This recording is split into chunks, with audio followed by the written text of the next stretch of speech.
All right, guys, highlight of the session. We talked about this in depth in a coaching session that we do every Tuesday. But in the trading room, we've seen it happen twice, one in each market that were pretty clear.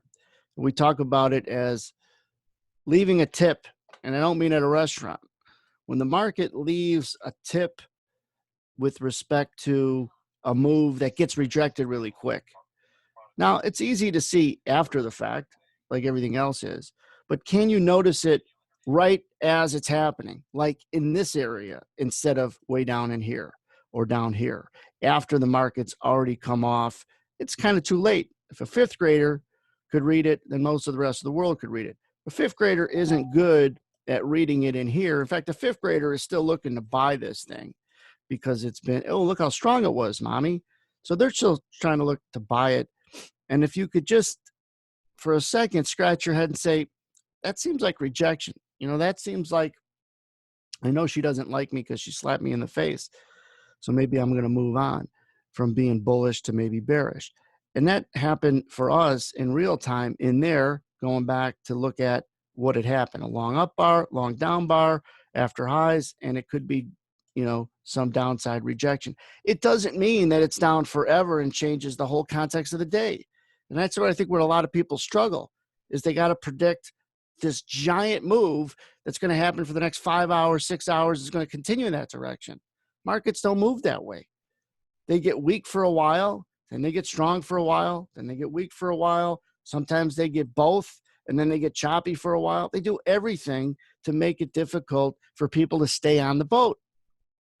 So people who are looking for the market to eventually go up here, this happens to be the NASDAQ, and they were long in good positions from way back in here, have to get knocked off the boat before it finally goes to where they thought it was going to go. Markets don't move in straight lines. So leaving a tip is first look at where there could be rejection and some reversal in direction, at least for the next chapter. It doesn't have to be for the whole book, for the next chapter. We've seen it in the NASDAQ there, and we're able to anticipate the next right side was the downside in here instead of after it happened.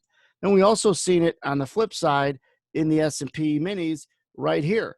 But we didn't wait till it rallied all the way to 74. We were able to say it right in here at 65, 64. Not at 60. I can't see it down in here. You'd be predicting it all the time if you try to call it at 61, 62, 63. But, let it kind of define itself, but understand what it's done to say this has got to be respected as the next right side of the market. It doesn't make it easy, but it does make it easier to then be bullish and play it from the long side from that particular moment on.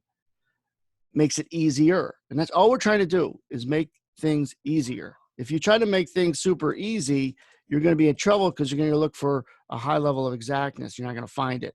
But you get this thing, the retracement in this guy was just a flag sideways and then a re-rally.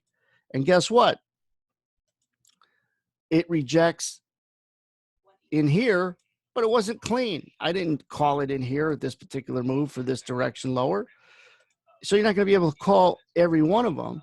And at the end, you're going to say, oh, that was a tip and that's a tip, and they call each time. You can't worry about and look at the ones that are easy to see after they happen. You have to be able to put yourself in a position to practice as they're happening. Because there's a lot of them that look like they left a tip and they came back on it. And that's the thing. I often say that with like double tops and double bottoms. Like that's a double top. And it's so clear after the fact. But how about all the times the market did this? Or the market did this? Take a look at this.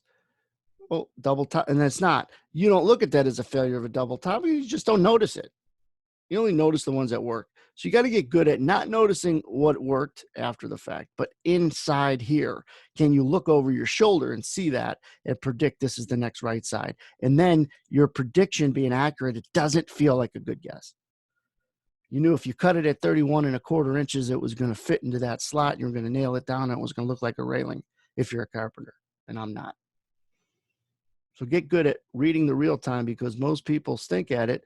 And most people just avoid thinking, well, when there's real-time analysis, that's just for scalpers. No. It's for people looking to judge direction, time their trades, and their locations. So leave a tip is finding rejection sooner rather than later for reversal. Subscribe to this channel. We get over 1,000 people. We're within striking distance. Have a safe session, guys.